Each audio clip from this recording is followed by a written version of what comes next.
정부가 유치원과 어린이집 운영을 하나로 통합하는 내용의 유보통합 추진 방안을 발표했습니다.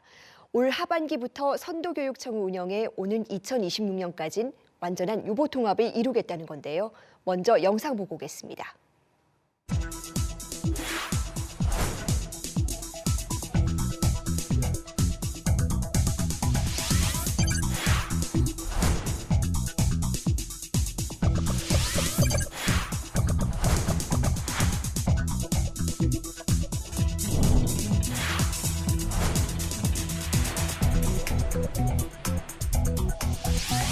통합 그 자체의 목표를 두기보다는 정말 좋은 교육 돌봄 서비스를 우리 아이들이 태어났을 때부터 누구나 차별 없이 누릴 수 있도록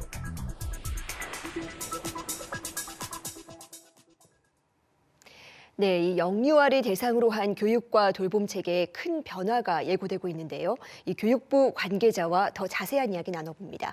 김태훈 교육복지돌봄지원관 나와 있습니다. 어서 오세요. 안녕하십니까. 예, 당장 올해부터 이 유보통합을 위한 기반 조성에 들어가게 되는데요. 어떤 부분에 주력하실 계획이십니까?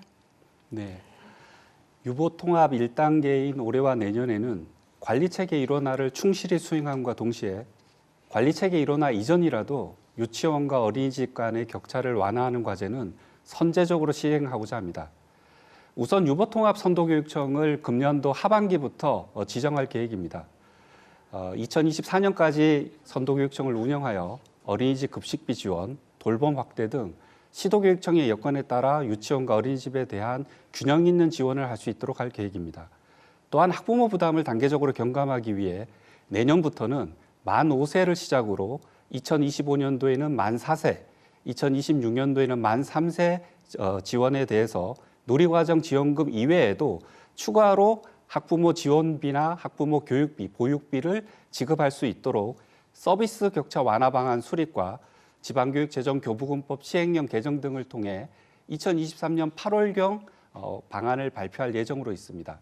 유치원과 어린이집 간의 단순한 물리적 통합기관이 아닌 질 높은 새로운 제3의 통합기관으로 재설계하기 위해 교사 자격 양성 체계 개편 방안을 마련하고 시설 기준 개선안을 마련하는 등 2023년도에는 관련 연구 등을 통해서 올해 말까지 시안을 제시하고 추가 의견 수렴을 거쳐서 내년도에는 방안을 확정할 계획으로 있습니다. 교육 중심의 관리체제 일원화를 위해서 금년도 6월경에는 관리체제 통합 방안을 수립하고 관련 법령 재개정안을 국회와 상의하여 9월에는 국회에 개정안을 상정 추진하도록 하겠습니다. 2024년도에는 경과기관 동안 조직과 예산 이관 등 관련 작업을 마무리할 계획으로 있습니다. 예, 이 교육 중심으로 관리 체계를 합친다는 게 상당히 의미 있는 내용인 거죠. 이 유아 교육에 대해서도 국가 책임을 확대한다는 취지인데 어떤 변화가 생기게 될까요? 네, 우선 교육부와 교육청으로 일원화된 관리 체계에서 효율적인 영유아 교육 돌봄 지원이 가능할 것으로 생각됩니다. 시도교육청은 지역별 영유아 추계나 수요에 기반하여 기관 수급 계획을 수립할 수 있고 연수나 장학 등 전문적인 질 관리를 제공할 수 있을 것으로 생각됩니다. 학부모 입장에서도 교육비 등의 추가적인 부담이 대폭 줄어 양육 부담이 줄어들 것이고 질 높은 교육 돌봄 서비스를 제공하는 통합기관이 출범함에 따라 유치원과 어린이집 중 선택을 고민할 필요 없이 어디든지 가까운 곳에 안심하고 맡길 수 있을 것으로 생각됩니다. 또한 교사 처우 개선도 신경 쓸 예정입니다. 교사의 근로 여건이 개선될 것이며 개편된 교사 자격 양성 체계 적용에 따라서 전문성은 더욱 강화될 것으로 기대하고 있으며 아울러 0세부터 2세까지의 표준 교육 보육 과정과 3세에서 5세까지의 누리 과정과 초등 저학년 교육 과정 간의 연계성을 강화한 통합기관의 교육 과정이 2026년도부터는 현장에 적용될 수 있을 것으로 생각됩니다. 네, 지금의 어린이집과 유치원은 제3의 기관으로 통합이 될 예정입니다. 완전히 통합되기까지는 어떤 과도기가 있을 텐데 혼란을 줄일 만한 방법도 있을까요? 네, 가장 중요한 것은 유보통합으로 학부모님이나 현장의 혼란이 없어야 한다는 점입니다.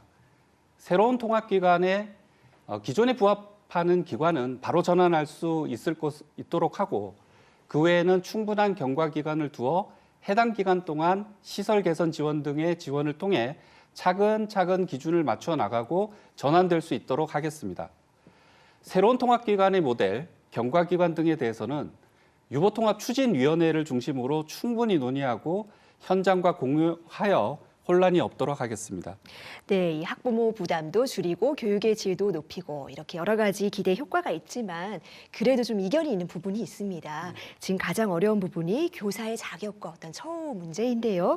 이 부분은 어떻게 준비하고 계십니까? 네, 유보통합에 따른 교사 자격 양성체제 개편 문제는 가장 중요한 문제입니다. 이를 개편하려고 하는 취지는 교육과 보육의 질을 개선하고 교사의 질을 높여서 전문성을 강화하려는 데 그 목적이 있습니다. 이를 통해 유보통합추진위원회를 중심으로 충분한 현장 의견 수렴을 거쳐서 금년 말까지 시안을 마련하고 구체적인 개편 방안을 수립해 나갈 계획입니다. 현재에도 지원 중인 보육교사와 사립유치원 교사에 대한 처우 개선비도 지속적으로 지원할 예정입니다.